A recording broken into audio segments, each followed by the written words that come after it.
All right, so your Jeep's warning light is on. You plug in the scanner and it spits out a B1C14 code.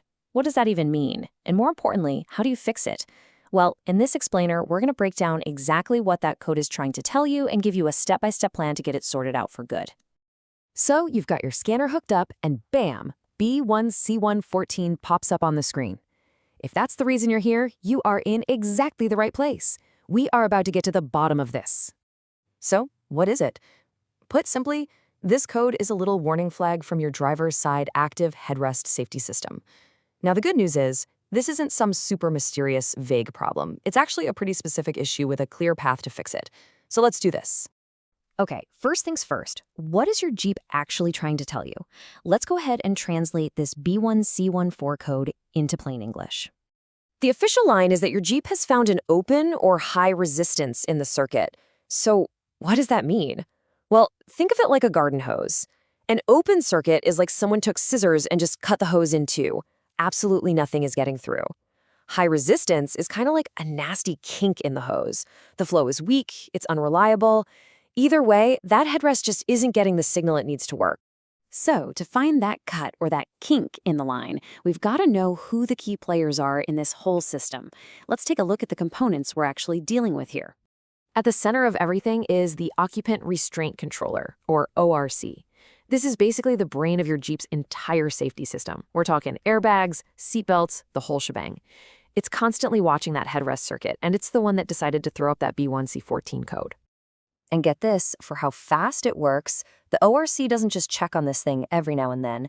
It runs a full diagnostic on this circuit every 10 milliseconds. That is 100 times every single second. It really drives home how critical this safety feature is.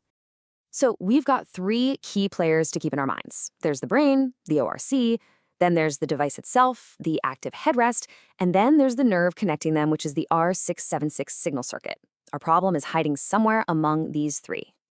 Okay, now that we know the parts, we can start our little investigation. Let's line up the usual suspects behind that B1C14 code. This here gives us our four main culprits.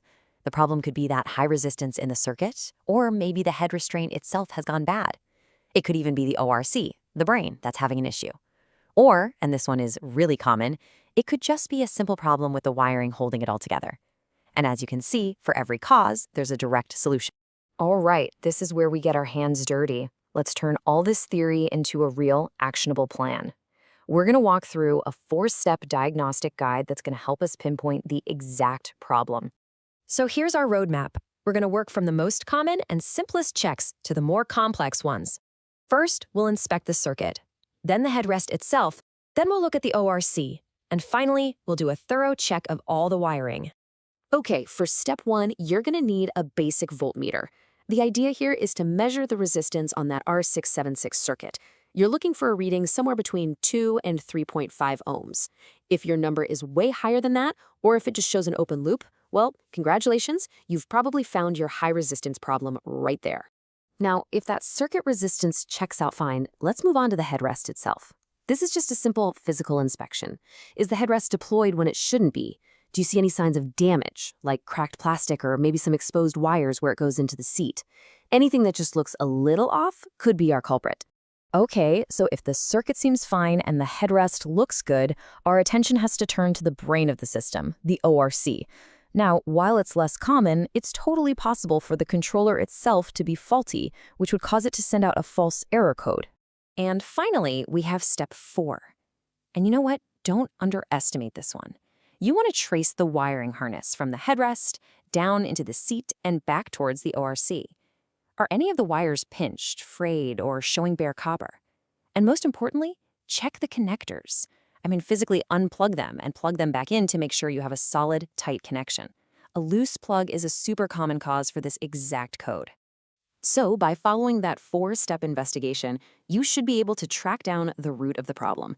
Let's do a quick recap of the key takeaways here before you go grab your tools. Okay, remember these 4 things. First, this isn't just some annoying light. It's a critical safety feature, so please don't ignore it. Second, always follow the diagnostic steps in order. Start simple. Third, remember that a simple faulty connection is one of the most common culprits, so be thorough. And finally, a proper structure diagnosis is always going to be the fastest way to get a real fix. So now you've got the knowledge and you've got a 4-step plan. The question isn't if you can solve this, but really where you'll start. So based on everything we've covered, what's the very first connection you're going to go and check? You've totally got this.